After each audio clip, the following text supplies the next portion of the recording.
皇上，黑狐的飞鸽传书。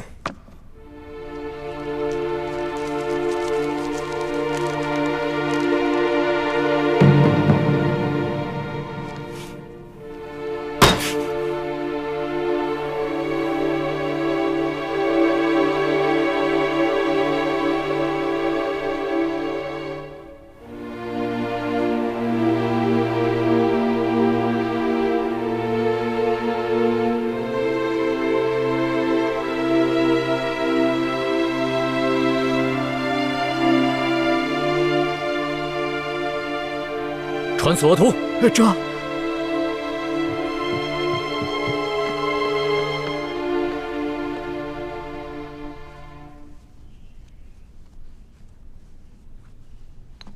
太子，你练功走火入魔，受了内伤，现在又受了不轻的外伤，在你伤好之前，最好不要动用真气跟他人交手，不然你这个伤势会缠绵不愈啊。徒儿明白。 靖王，皇儿已经回来了，那他跟太子的婚事还照常举行吗？今天本就是定好的大喜日子，太子虽然受了伤，但是却行动无碍。我看婚礼还是继续举行吧，以免夜长梦多。太子，你觉得怎么样？欢妹，你不会改变主意了吧？我没有。 我只是担心你的身体。我的身体不碍事。既然你能回来，就是最好的灵药。好，那就这么说定了。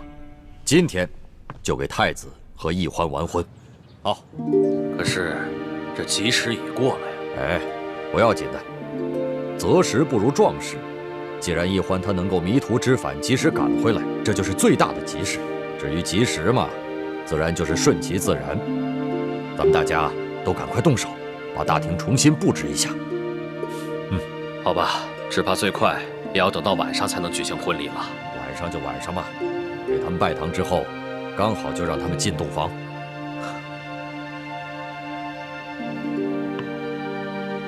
欢妹，你如果真的后悔了，现在还来得及。 不，一切听从师父跟爹的安排吧。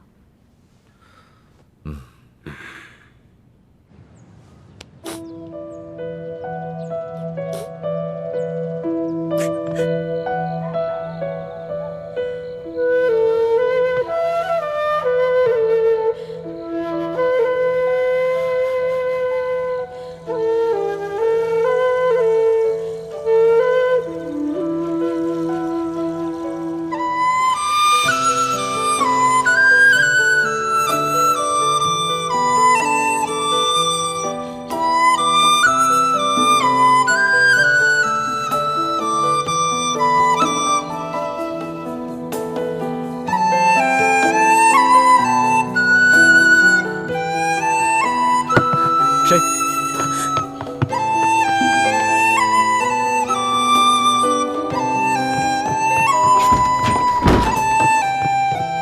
大师兄，倾城，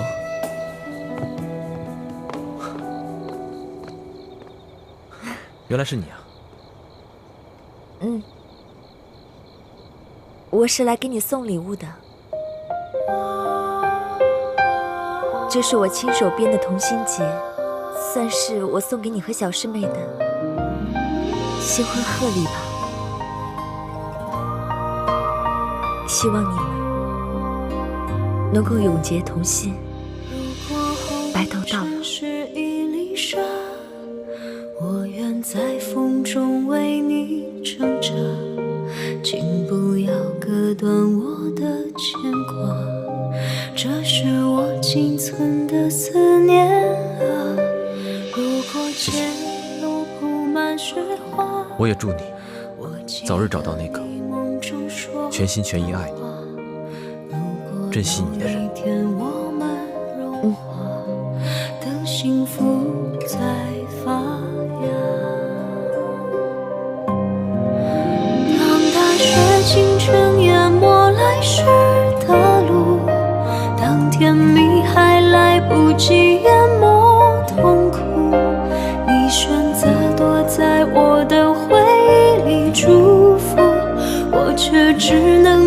看着眼前起了雾。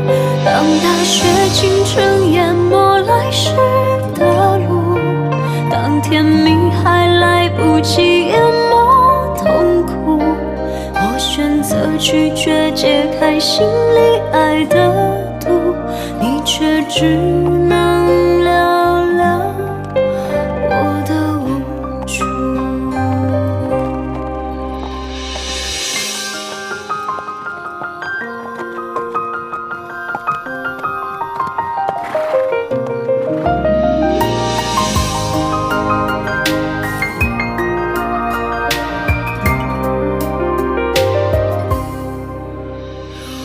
大师兄，请原谅我的不辞而别。我没有勇气看着你与小师妹成亲。我祝你们幸福。等幸福在发芽。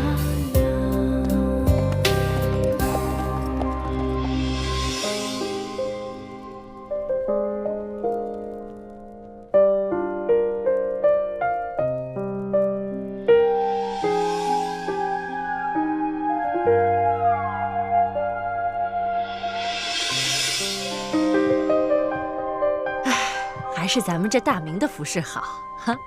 瞧太子穿上这身喜服，可比平时英武潇洒多了，哪像这清朝的服饰，穿着浑身不自在。太子真精神，可说呢。好久没这么大喜事了。太子，你的伤不碍事吧？没什么大碍，义父不必担心。那就好。太子呀，是人逢喜事精神爽，这身上的伤啊，也许就不药而愈了啊！太子，你叫错了，你马上就要跟易欢成亲了，你还在叫晋王义父，应该叫爹。啊，这也算亲。对，是啊，爹。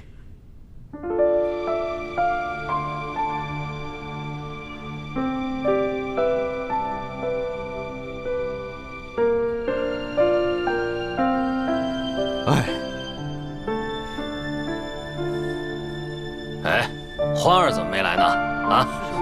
哎呀，这女孩子嘛，总是要化一化妆，打扮得漂漂亮亮的才肯出门。倩影正在给她梳洗打扮呢。这样吧，我去催催她，就说咱们的新郎官等急了。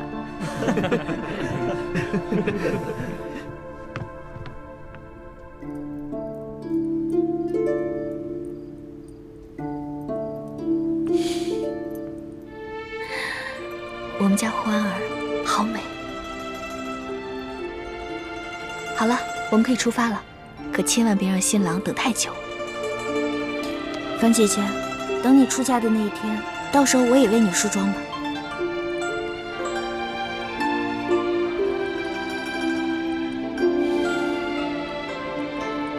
我这辈子怕是会和雪姐姐一样，都不会再嫁人了。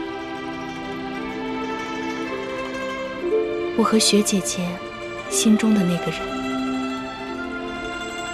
怕是都是不可能。可我们既然不能跟心中认定的那个人在一起，怕是这辈子都不会再嫁给别人。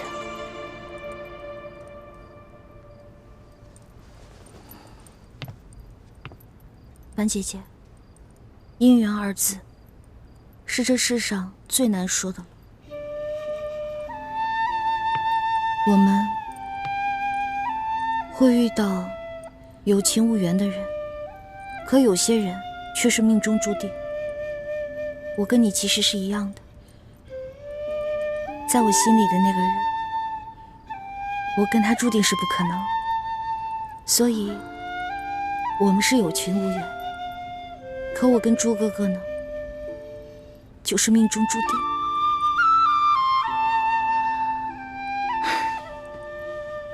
好了，既然你决定放下心中那个人，决定要嫁给大师兄了，那就不要再去想他了。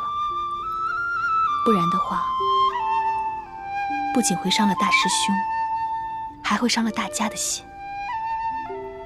更会伤了你自己的心。准备好了吗？哎呀，欢儿，你这身打扮可真漂亮。倩影，你要准备好了，就快把新娘子带过去，赶紧拜堂成亲，新郎都等急了。哎呀，知道了，娘，我们马上就好。快点啊，快点，欢儿。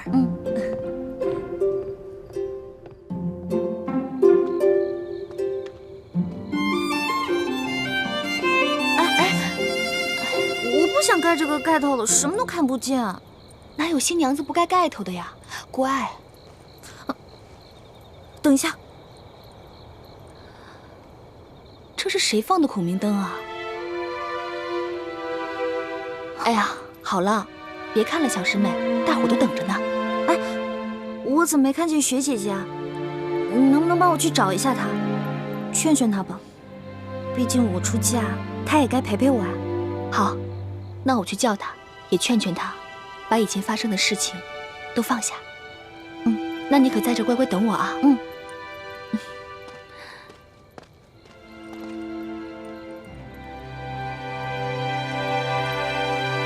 不好了，徐姐姐不见了。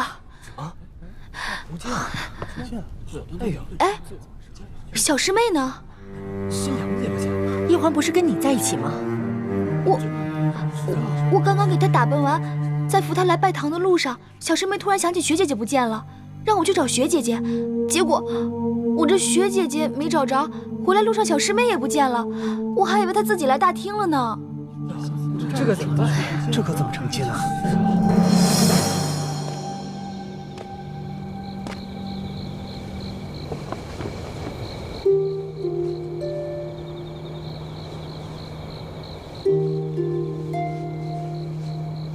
大师兄，刚刚小师妹就是在这儿等我的，怎么一眨眼就不见了？学姐姐也不见了，他们该不会是被人给掳走了吧？不可能，以倾城的武功跟易欢的轻功，没有人可以不动声息地把他们给掳走。大家都四处找遍了，也没有找到雪倾城和易欢，真是奇怪，他们能去哪儿了呢？倾城这孩子有些心事，咱们是看着他长大的，心里自然都明白。他大概是没有勇气看到太子和易欢成亲，所以便不辞而别了。可是欢儿又去哪儿了呢？他不会又逃婚了吧？可是这次是他自己回来的，他还说已经想明白了，忘记康熙一心一意对太子。我觉得这次欢儿是下定决心要回来跟太子成亲的，只怕是临时又动摇了，又没法面对太子和我等师长，所以便不辞而别。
你终于来了。你这穿的是明朝的新娘服吧？真美。你看到了，今天是我大喜的日子。你这么着急来见我，是想当面祝福我呢，还是想趁机把明珠谷的人一网打尽呢？都不是。小弟是毒瘾发作，想和老大赌2把。我还要回去拜堂呢，没时间跟你赌。赌的不是骰子，赌的是心。第一把，朕放一盏孔明灯，赌你能不能看见。若是你没有看见，或者是你看见了不来，那朕就输了。幸好你看见了，而且你孤身来见朕，就说明朕赢了。不，你输了。我孤身来并不是想见你，而是想告诉你，我要嫁人了。如果你还念着一点我们之前的旧情的话，就请你别打扰我今天的洞房花烛之夜，也别派你的兵来追杀我们。朕若是要派兵追杀你们的话，就不会用这样的方式跟你见面。朕不相信你会嫁给朱思轩，朕也接受不了你嫁给朱思轩。朕第二把赌的就是等你见到朕之后，你是否愿意跟朕走。那我现在就告诉你，你输了。未必吧，朕不相信你心里没有朕，就像朕忘不了你一样。一得到你要成亲的消息，朕就六神无主了。朕不会让你嫁给朱慈轩的，朕也不会让你再离开朕的身边。你怎么知道我今天要成亲了？因为你我是同月同日生，又是结拜兄弟，所以心有灵犀一点通啊。你别骗我了，我跟你只是同月同日生，可我跟朱哥哥却是同年同月同日生，我跟他的缘分不比你强吗？我问你，是不是我们谷里还有你的奸细？老大，不对，欢儿，复明是不会成功的。你与其等着做什么朱明的太子妃，不如做我大清的皇妃。你虽是汉女，但是朕可以给你抬一个旗级。你虽然当不了皇后，却能得到朕的专宠。我现在已经不是你的老大了，你也不再是我的龙小弟了。我们两个结拜，对你来说不过是一时兴起的玩笑，而对我来说就是一场梦。如今梦醒，我们都不要再这样继续下去了。我根本就不想要你的什么专宠，跟我一点关系都没有。你走吧，今天就当是我们最后一次见面。别再口是心非了，朕不相信你的心里没有朕，要不然的话，你为什么要在成亲之夜偷偷的跑出来见朕？你快走吧！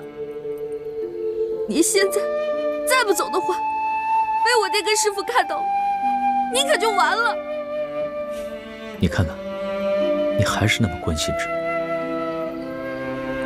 今夜你不跟朕走的话，朕是绝对不会走的。你简直就是个无赖！你现在拿下一个真龙天子，拿下一个九五之尊啊！真龙天子、九五之尊，那是对别人而言。在你的面前，以前朕是你的龙小弟，以后朕是你的男人。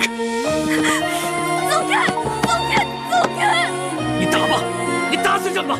你要么打死朕，要么跟朕走。我恨你！我恨你！我恨你！我恨你！我恨你！你现在让我怎么办？我该怎么办？我已经发过誓，我心里不能再想你了。如果我再想你的话，那我就一辈子吃糠咽菜，穿粗布麻衣，变成一个丑女人了。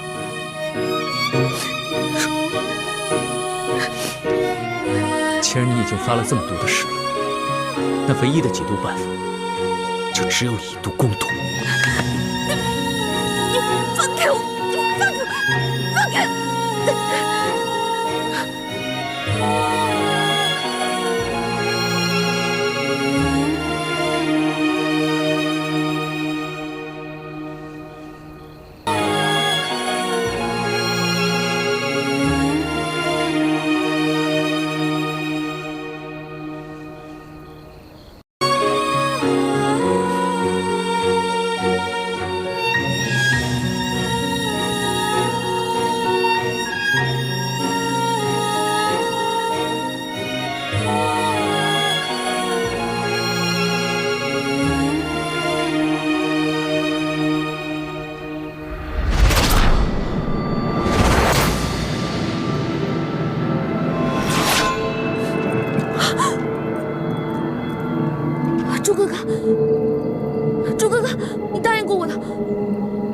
杀陆小弟的。可你也答应过我，会心甘情愿地嫁给我，一心一意对我。朱哥哥，你答应过我的，也不会杀陆小弟的。可你也答应过我，会心甘情愿地嫁给我，一心一意对我。欢梅，其实你昨夜走了，就不该回来，不该给我希望，又马上让我绝望，不该把我最幸福的一刻变成最耻辱、最伤痛的时刻。对不起，对不起，对不起，朱哥哥，我也不知道为什么，只要你别杀他，我现在就跟你回去拜堂成亲。她不能回去跟你拜堂成亲，她要是嫁给你的话，那就是对朕无情，对你不忠，更是对她自己不仁。玄烨，你不要为难一个女孩子，你有种来，可否有种跟我决斗？论武功，朕远非你的对手，但你我的身份又不是江湖的寻常莽夫，怎可以武定输赢？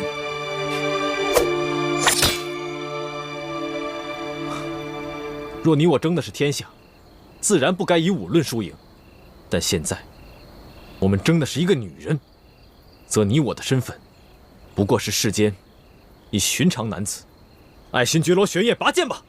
我就站在这里不动，只用一双肉掌与你交手。你若能逼得我双脚动一下，就算你胜，我和易欢的婚事取消，你带他离开。你若是败了，我也放你一次，让你离开。我带易欢回去继续我们的婚礼。是男人，就接受这次挑战，否则滚回你的紫禁城，做你的八面威风的皇帝。但是，你再也没有资格以寻常男人的身份来跟我抢易欢。好，那朕就接受你的挑战，与你决斗。你疯了吗？你肯定打不过朱哥哥的，你快走啊！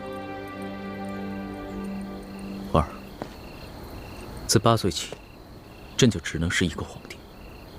但是朕现在想任性一回，做一回世俗男子，去真真正正的跟朱慈轩来一个决斗。若是输了，朕也绝不后悔。朱哥哥，三师傅说你这几天都不能与别人交手的。康熙都应战了，难道我还怯战不成？欢梅，这是我们2个男人之间的决斗，跟你没有关系。朱哥哥，玄烨，动手吧！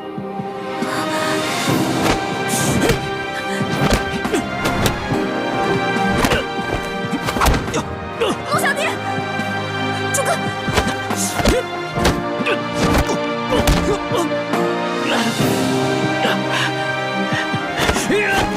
陆小弟，陆小弟，别打了！别打了！你们2个别打了！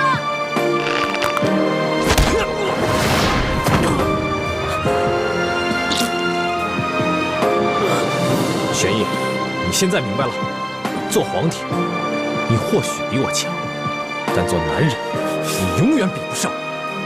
所以，你还是认输吧。朕绝不认输！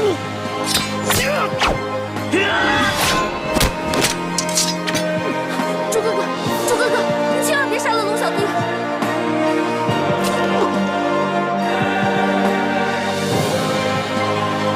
朱哥哥，龙小弟，千万不要杀害我的朱哥哥！朱慈轩认输吧。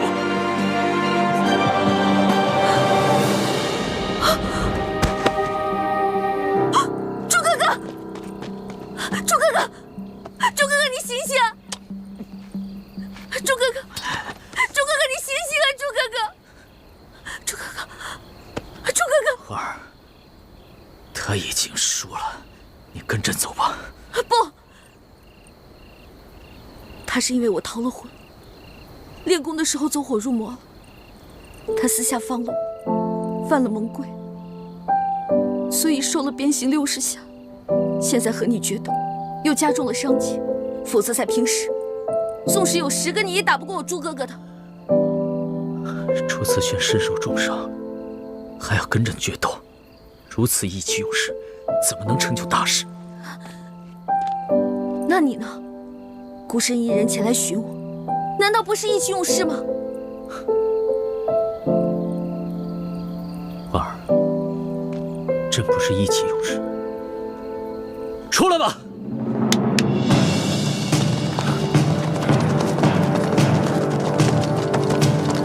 皇上，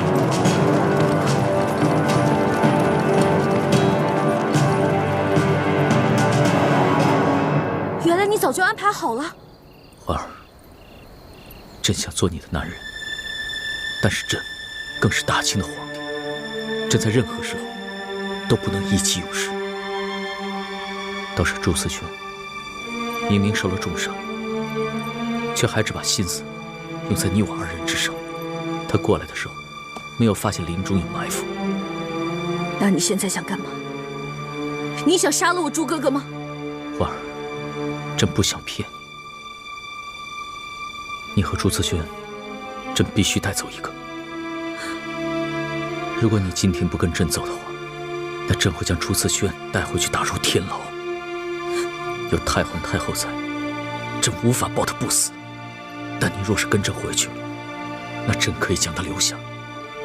是去是留，你自己决定吧。你这根本不是在跟我赌，你这是在逼我！这就是在逼你！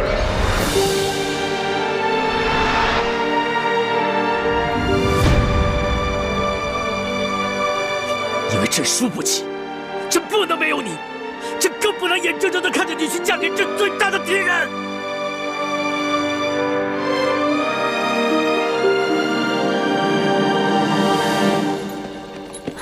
玉，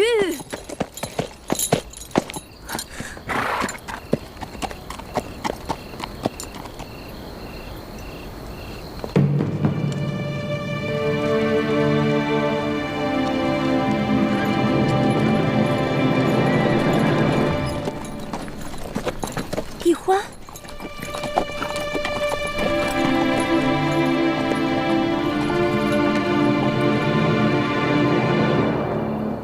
大师兄，大师兄，大师兄，大师兄！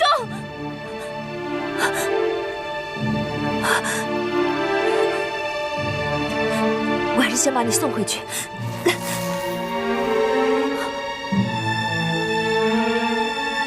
这是师傅们发的信后弹。不行，我不能带大师兄回去。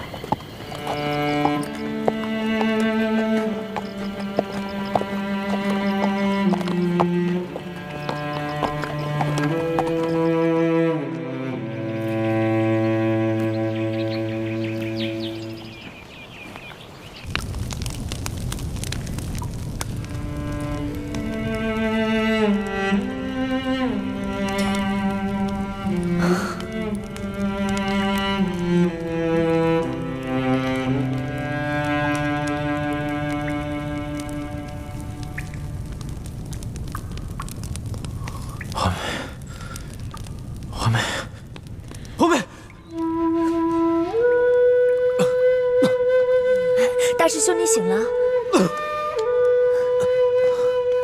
你醒了，大师兄。怎么样了，大师兄？好点了吗？倾城，我这是在哪儿啊？大师兄，你昏迷了3天3夜，都快把我急死了。你昏迷前是不是跟人交手了？你忘了三师父的嘱咐，在你伤好之前不能交手，不然你的伤会缠绵不愈的。欢妹呢？欢妹现在不在这儿，师父们在找你，还发出了信号弹。我没有把你带回去，因为我怀疑咱们明珠谷可能有内奸，所以康熙才会这么快就……我不想知道内奸是谁，我现在什么都不关心，我只想知道欢妹去哪儿了。大师兄，她是不是跟康熙回宫了？大师兄，你别这么激动啊！你告诉我，她是不是跟康熙回宫了？好，我告诉你，你可别太激动啊！那天我打算永远离开你们，可是我离开山庄没有多久，我发现天空中有孔明灯，我就猜到是康熙去找易欢了，就悄悄跟了去。结果我看见。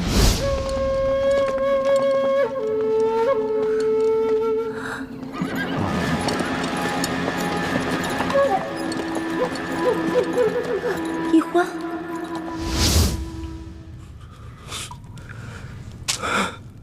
为什么？为什么？他为什么要跟康熙走？为什么要骗我？为什么要这样子羞辱我？为什么？为什么？为什么？大师兄，为什么？大师兄，为什么？哭出来了，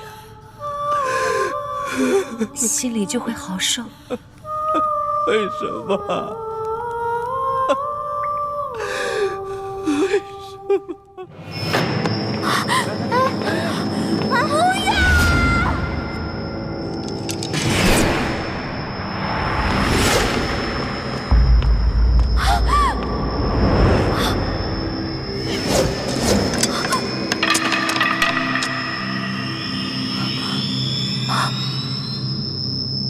龙小弟，你不是答应过我吗？你永远不会杀他们的，你不能出尔反尔啊！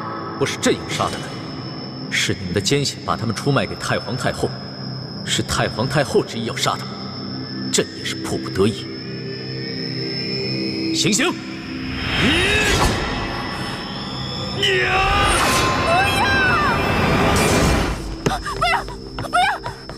师叔姑娘，你怎么了？我没事，做了个噩梦。先下去吧。是。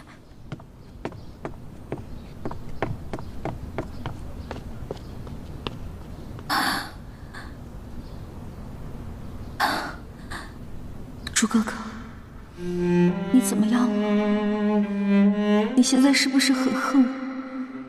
以为我无情无义的抛下了你，跟着康熙走了呢？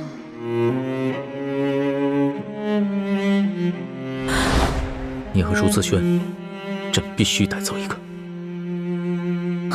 如果今天你不跟我走的话，那朕会将朱自轩带回去打入天牢。只要太皇太后在，朕无法保他不死。但若是你跟朕回去了，那就可以将他留下。是去是留，你自己决定吧。你这根本不是在跟我赌，你这是在逼我！这就是在逼你，因为朕输不起，朕不能没有你，朕更不能眼睁睁地看着你去嫁给朕最大的敌人。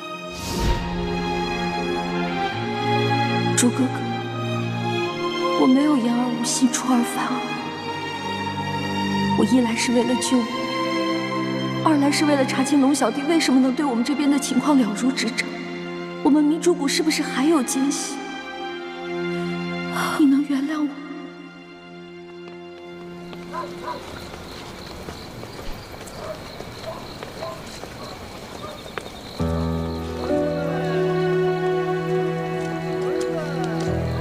哎呀，这穿什么东西？这人怎么穿这样？哎呀，这不前朝服饰吗？真是少见。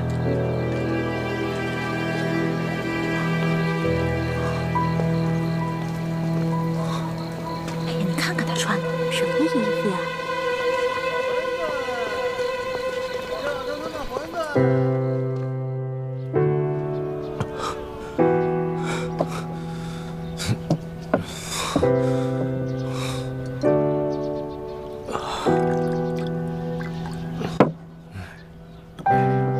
有一个合作的，你看看。是。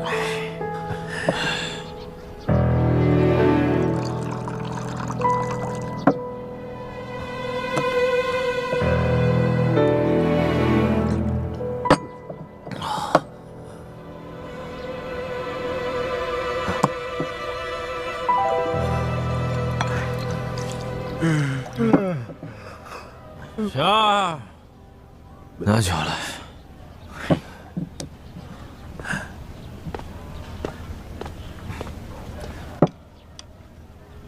客官，你这都喝了一晚上了，还能再喝吗？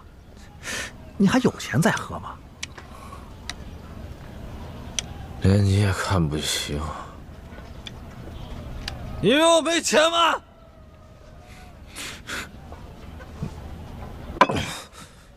够了吧？够了，够了，够了，客官，只要您觉得小店的酒好，您随便喝啊。倒下去。啊！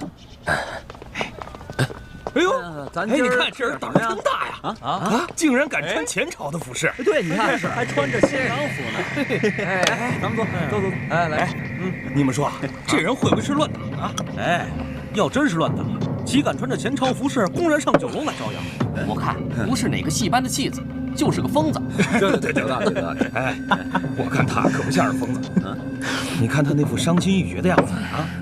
你说他既然穿了新郎的服饰，他不去洞房花烛夜，跑来这酒楼干什么呀？对，我看呐，一定是新娘嫌他不中用，将他赶出去了。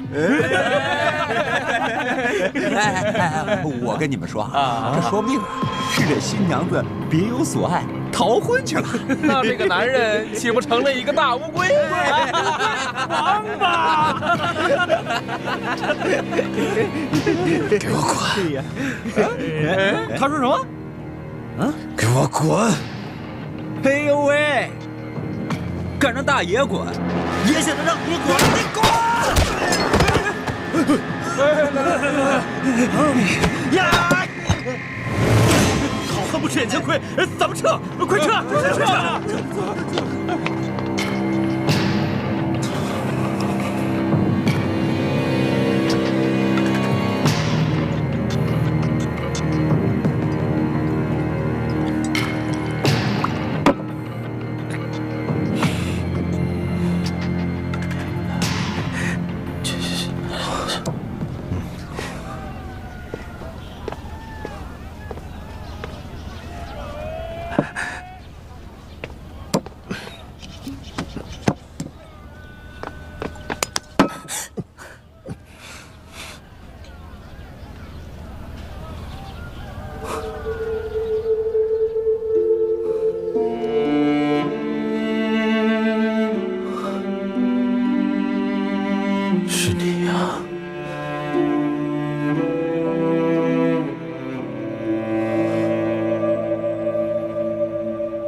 酒，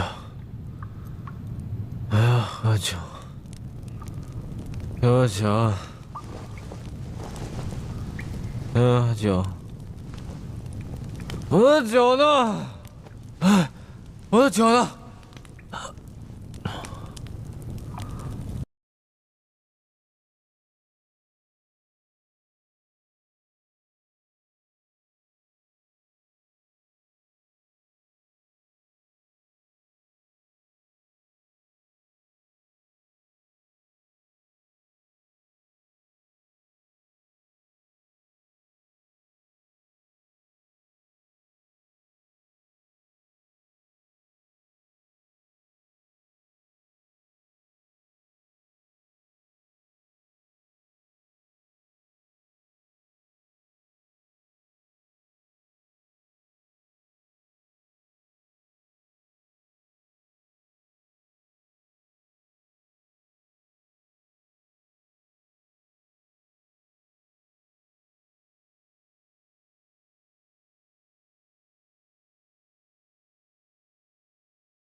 成亲。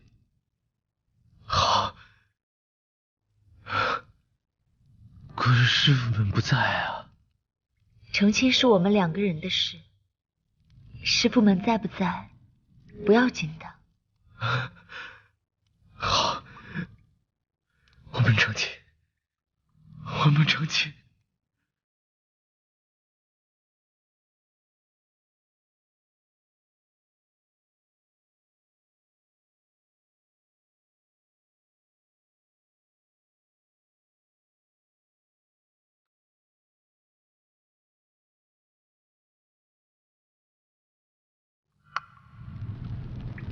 终于等到这一天了，我真的好开心，好欢喜啊！朱哥哥，我也是。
倾城亲眼所见，他们一起走了。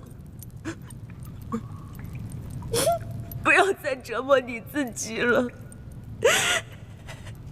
一直真爱你的人是倾城我呀。这么多年，倾城一直默默地爱着你。我理解你，我懂你的心。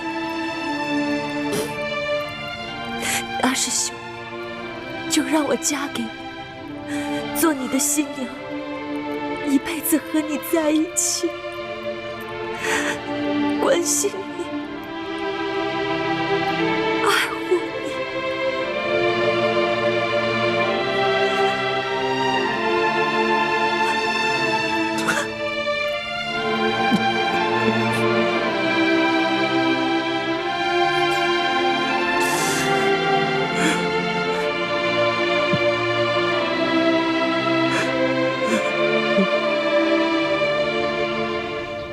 皇上本来跟哀家说的好好的，只是为了收服人心，才暂时呢放了朱思权等人。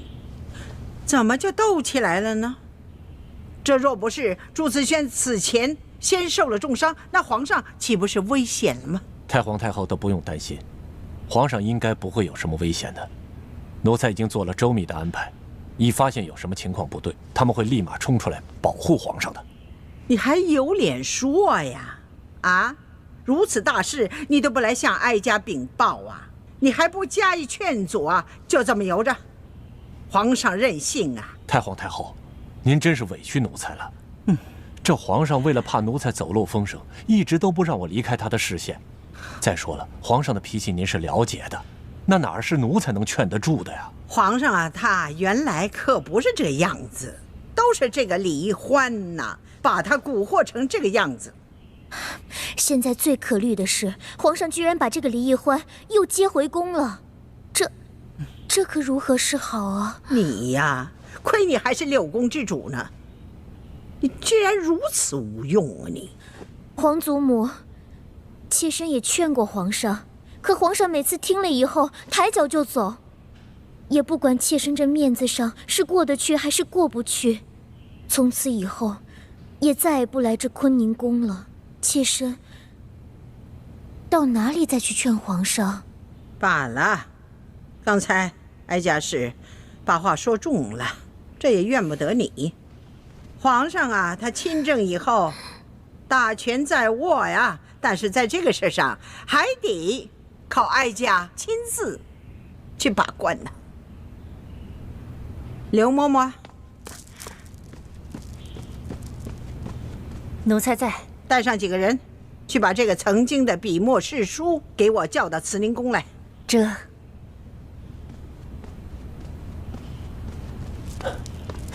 太皇太后啊，您要见着李一欢，那奴才也不方便待在这儿了，奴才就先告退了。万一要是传到皇上那儿，皇上会怪奴才多嘴的。你也去吧，以后再有什么事情，还得要你及时向哀家禀报啊。这皇上真的身边不能缺少像你这样的忠心耿耿、不怕给皇上纠错的人呐。多谢太皇太后，奴才告退了。奴才告退。哎呦，这个李一欢呐，居然还敢回来，真把这紫禁城当成想来就来，想走就走啊！有这么随便的吗？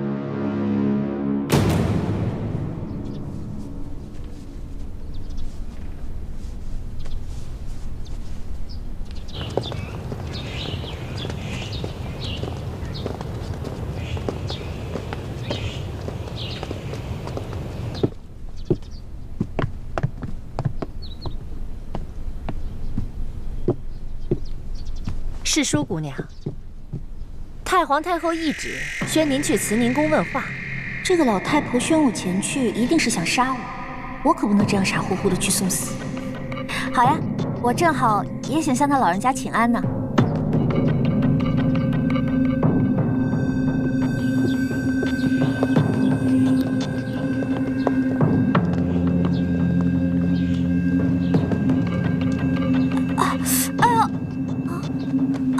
世淑姑娘，你没事吧？不好，世淑姑娘肚子疼，得赶紧传太医。世淑姑娘，你这病发的也太巧了。太皇太后刚一传诏，你就病了。刘嬷嬷，我也不知道怎么着，我这突然就肚子特别疼。你呀，就别在我面前耍这些小把戏了。你可别忘了，你刚进宫的时候，不知使了多少花样，想要糊弄我呀！哼，怎么着？今天故伎重演，我可是不会再上你的当。你们两个听好了，今天他就是真的病了，抬也给我抬到慈宁宫去。这大胆！奴婢给皇上请安，皇上吉祥。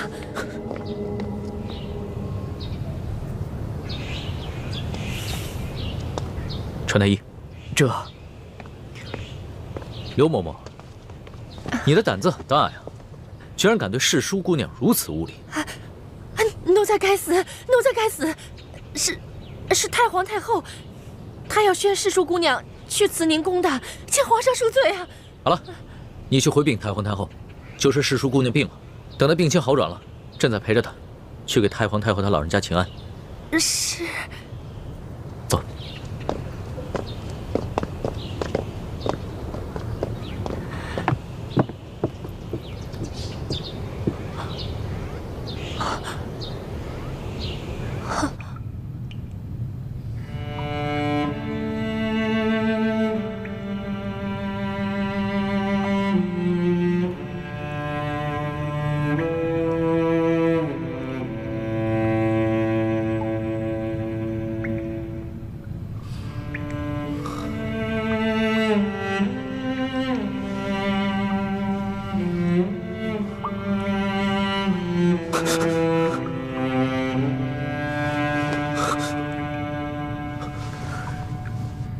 相公，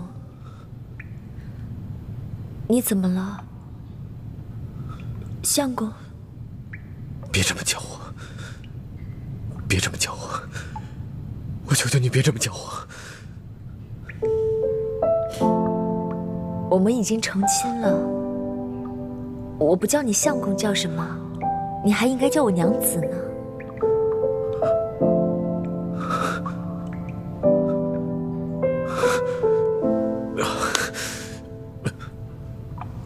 我的头好痛，头好痛。昨天晚上就是一场梦，昨天晚上就是一个梦，对不对？不对，昨晚不是梦，昨晚都是真的。我们行过礼，入过洞房，我们现在已经是夫妻了呀。我竟然背叛了小师妹，我还有什么资格去爱她啊？还有什么资格去爱她？相公，你没有背叛她，是她先背叛了你。她逃了你的婚，跟着康熙走了。她带给你作为一个男人最大的耻辱。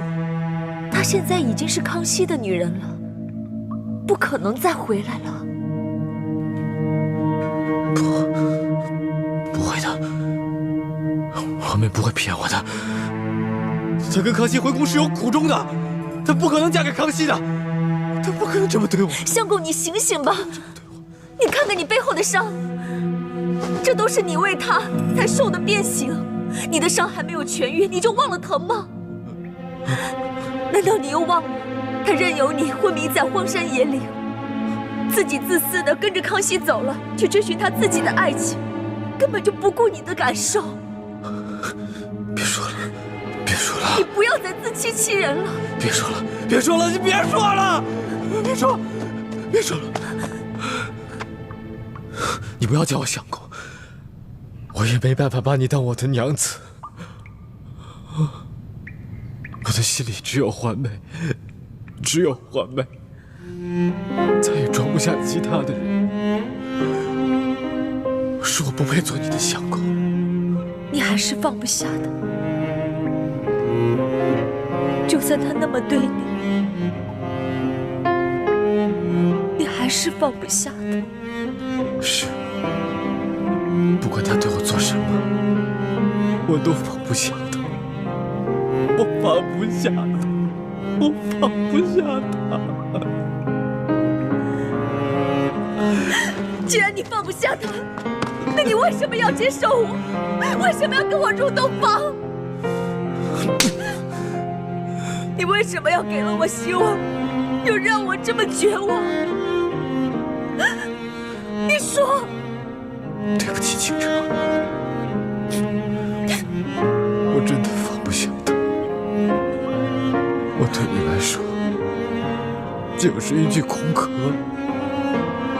就是一个行尸走肉。你跟我在一起不会幸福的，而且我不能将错就错，否则环梅只能去跟着康熙了，我会害了她一辈子。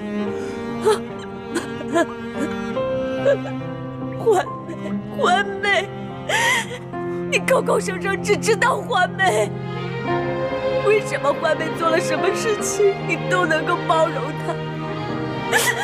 那我呢？不管我怎么对你真心，你都不接受我，你都在逃避我。我已经把我自己的一切都给了你，你却跟我说那是一个错误。你考虑过我的感受吗？你为什么要这么对我？为什么？为什么要这么对我？倾城，我什么都给不了你，那你杀了我吧！你杀了我吧！其实我早就不想活了，我这样活着好辛苦啊！我不能让义父失望，也不能让朱明联盟的人失望，我连死的资格都没有。我求求你，杀了我吧！你杀了我，对我来说是一种解脱。杀了我！我求求你杀了我！我真是想不到，朱慈轩，你对我竟然能绝情到这个地步！你还是我的那个大师兄吗？那个从小对我最关心、最温暖、最呵护我的大师兄吗？我本以为把自己嫁给你，就能永远跟你在一起，哪怕你不爱我，我不在乎，我只想跟你在一起，关心你，照顾你一辈子。可我万万没有想到，你居然对我说，你宁愿死，都不愿意接受我。对不起，对不起。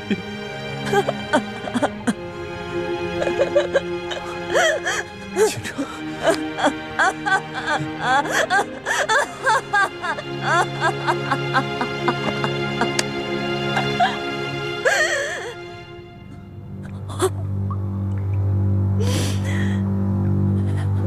我薛倾城今日对天盟誓，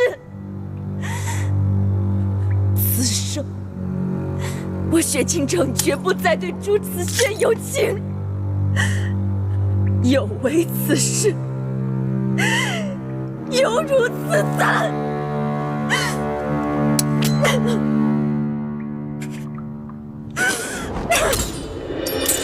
把雪倾城淹没来时的路，当天明还来不及淹没痛苦，你选择躲在我的回忆里祝福，我却只能眼看着眼前起了雾。当大雪倾城淹没来时的路，当天明还来不及淹没痛苦，我选择拒绝解开心里爱的毒，你却只能聊聊我的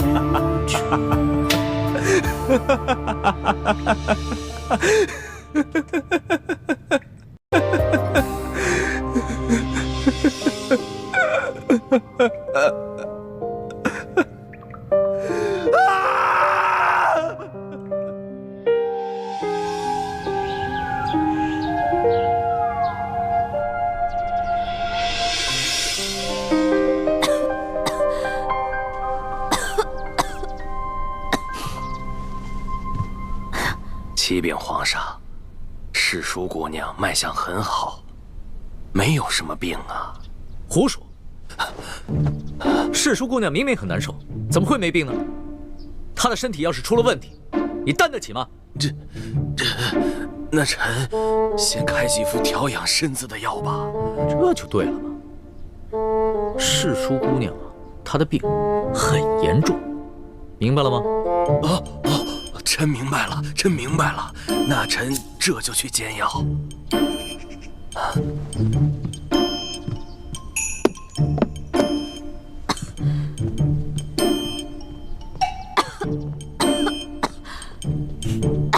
别装了，都走远了。你小点声，要是被太皇太后知道了，又该找我麻烦了。你放心吧，太皇太后那边有朕担着呢。虽然这么说，可是我还是有点害怕，还是有点担心。你是在担心明珠谷的那些人吧？我昨天晚上做了一个梦，我梦见你抓走了我的猪哥哥，还抓走了我爹跟我师傅们，最后你还要砍他们的头。你这个呀，就是日有所思，夜有所梦。当然，如果你爹和你的师傅们一意孤行，坚持要光复大明的话，那最后这样的结局是在所难免的。因为到了那个时候，就算朕想放了他们，满朝的文武和太皇太后也不会放过他们。我明白，我以前一直认为皇上是这天下最大的官，可以为所欲为。可是在我进宫大半年以后，我才发现，原来身为皇上，也有太多的身不由己。龙小弟，我这次答应你回宫，不仅仅是为了救猪哥哥的性命，我还想开诚布公的跟你好好谈一次。你想谈什么？说实话，从小到大，我爹跟师傅们都教导我，要光复大明。我们明珠谷的孩子都以光复大明为一生中最大的责任。可是我始终不明白，我们为什么一定要光复大明呢？我爹跟师傅们总是说，朱明王朝才是正统。我们大明是如何如何的好，你们大清是如何如何的不好。可是自打我进宫到现在的大半年时间，我看着你这个皇上，心里不仅仅有你们大清，还有全天下的老百姓，所以这让我很矛盾。龙小弟，你跟我说实话，如果我真的说服了我爹跟师傅们放弃光复大明，你真的可以既往不咎吗？那当然，这是朕为什么连续2次放了朱思轩的原因。他和你爹，还有你的师傅们，都是前明各行各业中的顶尖人才。他们要是肯放弃对抗朝廷，辅佐朕，平定三藩，收复台湾，那才是真正的造福百姓。否则的话，就是年年内战，天下大乱，天下的老百姓就更苦了。你不会骗我吧？你之前跟我说要惩处贪官，肃清吏治，可是你最后还是放了阿碧琪、隆德多那些坏蛋，我还能再相信你吗？朕之前是说过，要杀阿碧琪、隆德多那些贪官，但是你得给朕时间呢。你给朕3年时间，朕一定会把他们清除干净的。如果你还不相信我的话，那我们击掌为誓。如果朕没有做到，你就取了朕这条性命，朕绝无怨言。我相信你，龙小弟。不过，你也得给我时间。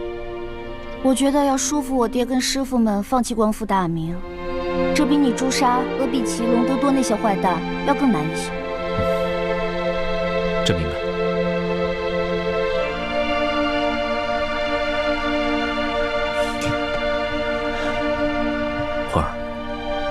这化解朝廷与明珠谷之间的矛盾，就全在你和朕二人了。所以，无论如何，咱们二人一定要互相信任，互相扶持，永不相疑，永不相害。好，我们要互相信任，互相扶持，永不相疑，永不相害。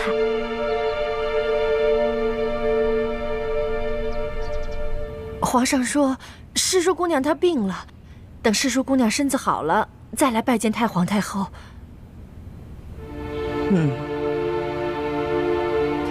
下去吧。那奴才告退。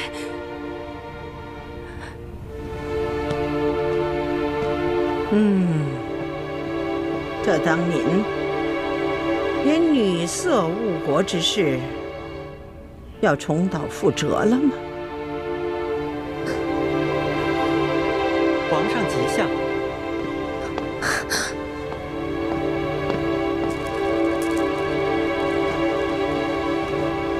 皇上吉祥。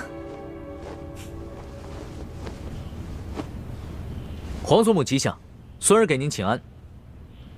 哀家可是受不起这大礼呀。先起吧。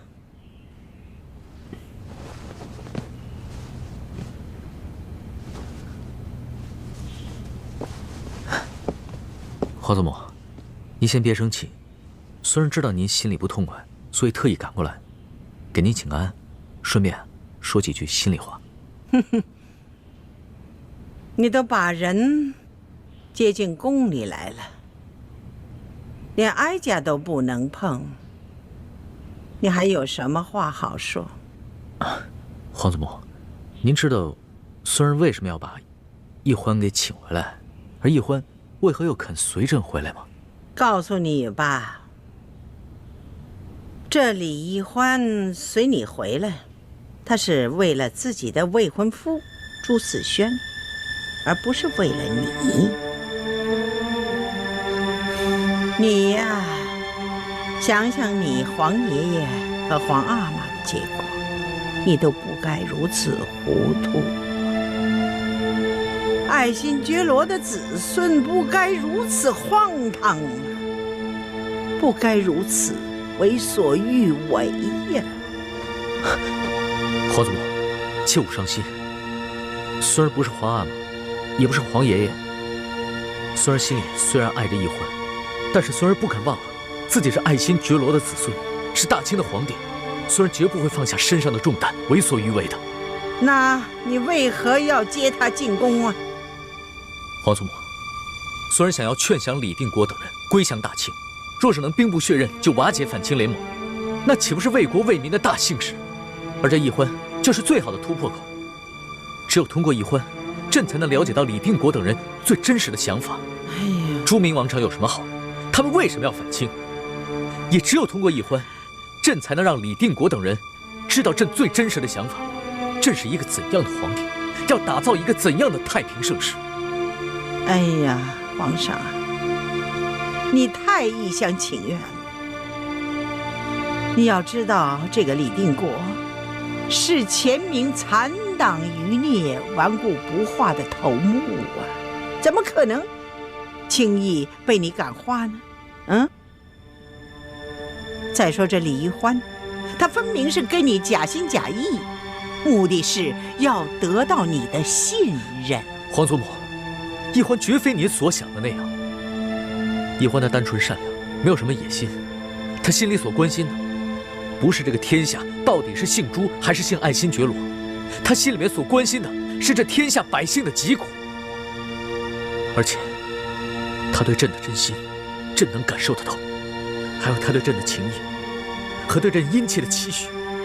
他这次随朕回来，不仅仅是为了救朱慈轩，而是为了和朕联手，劝降李定国等人，化解朱明联盟对大清的仇视。皇祖母，请您相信孙儿，也相信奕欢，再给我们一些时间吧。哎呀，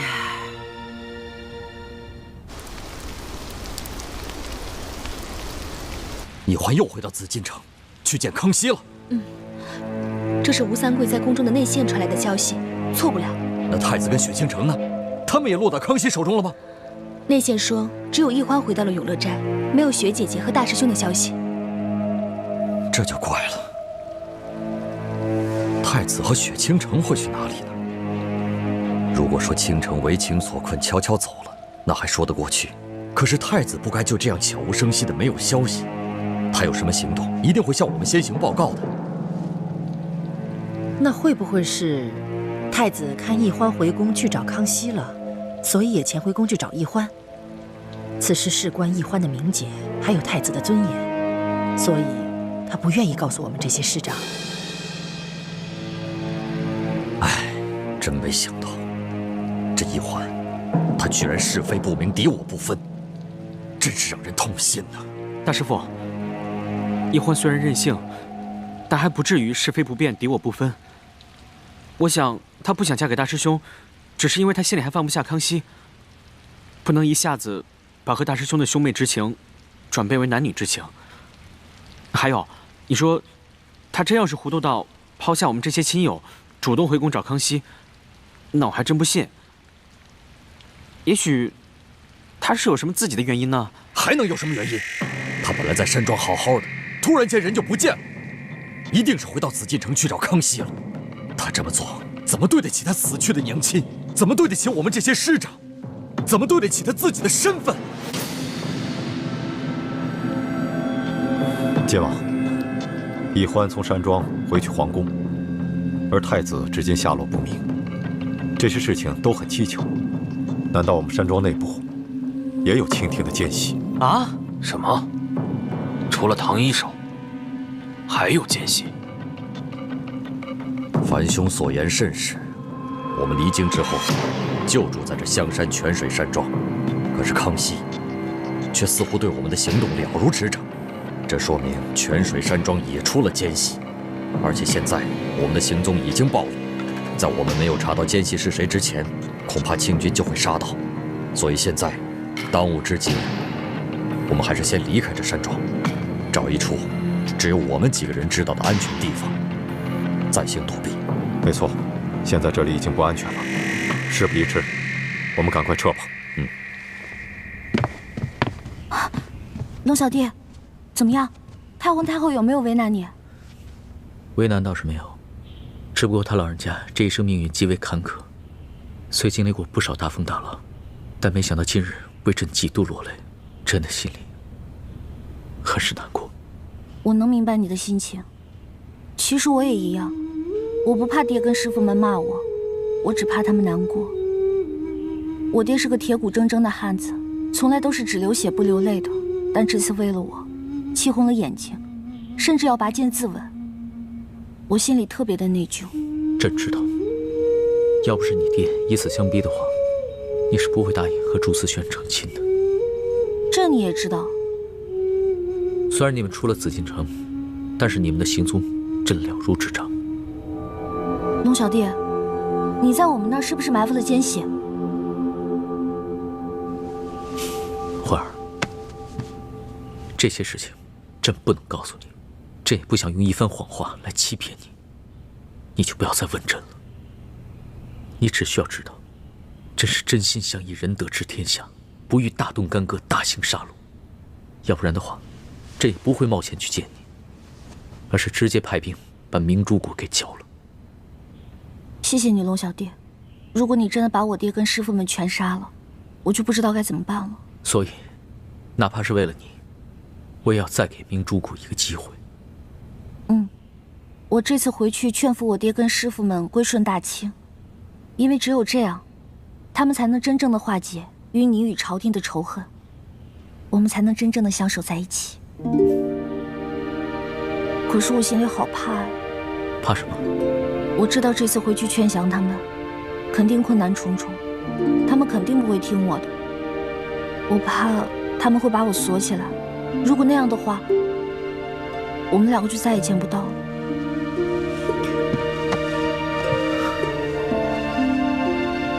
朕的心里也是很怕，怕再也见不到你。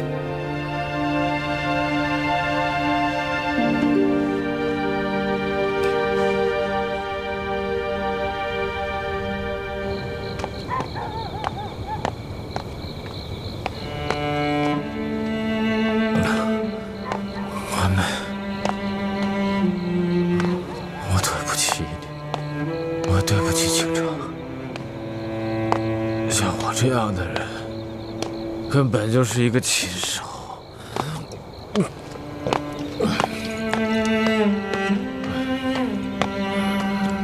不值得任何人爱，也没有资格爱任何人。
动手吧。我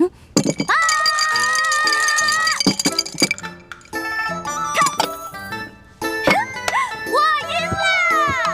来，龙小弟，喝完这杯还有3杯，不许赖账啊！龙小弟输了，龙小弟又输了，喝，必须得喝！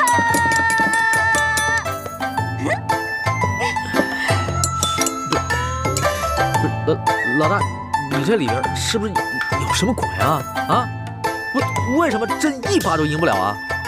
说什么呢？我是你老大，玩骰子的本事还是我教给你的呢，有什么奇怪的？来，继续，来，起，我又赢了，不好意思。小心点，你已经喝多了，要不然奴才扶着您回房休息。那些折子呀，咱明儿再看。就是啊。不行，皇上您小心点。朕要看。哎呦，小心！李公公，要不然这样吧，你去给皇上端碗醒酒的汤来，我来照顾他。哎，好好照顾皇上啊。没问题，去吧。好，小心一点。哎，罗小弟，来，你干嘛去？这边，这儿。快点。好了啊，慢点啊，慢点。走。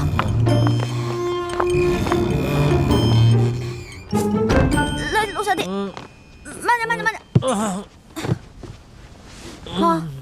龙小弟，龙小弟，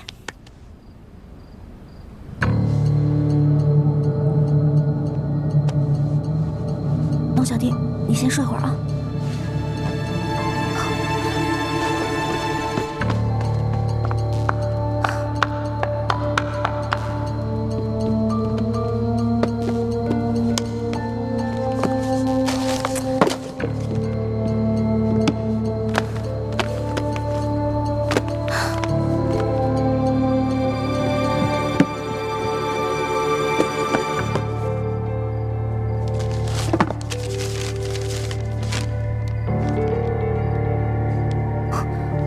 果然有内奸告密，这个字迹怎么那么熟呢？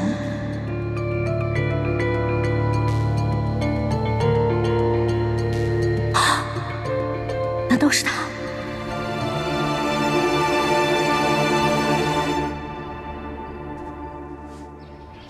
皇上，这李一欢呐，他已经偷看了黑狐的密奏了。这也就是他返回来的用意。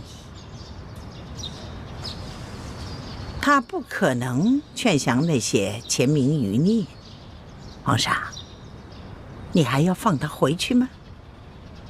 皇祖母，一欢虽然偷看了黑狐的密奏，但并不代表他对孙儿的承诺就是假的。孙儿愿意再相信他一回。如果他真的能劝降李定国等人归降大清，那远比派兵剿灭要有利得多，我大清才能够长治久安了。皇上，你这番苦心恐怕要付诸东流了。他若是再骗你，你必定失去黑狐了，那将是十分不值得的一件事。皇祖母，孙儿想再赌一次。哀家不相信皇上会赢，但是皇上即使是输了，至少能让皇上断掉对李欢的念想。就算是失去了黑狐，哀家也就认了吧。多谢皇祖母。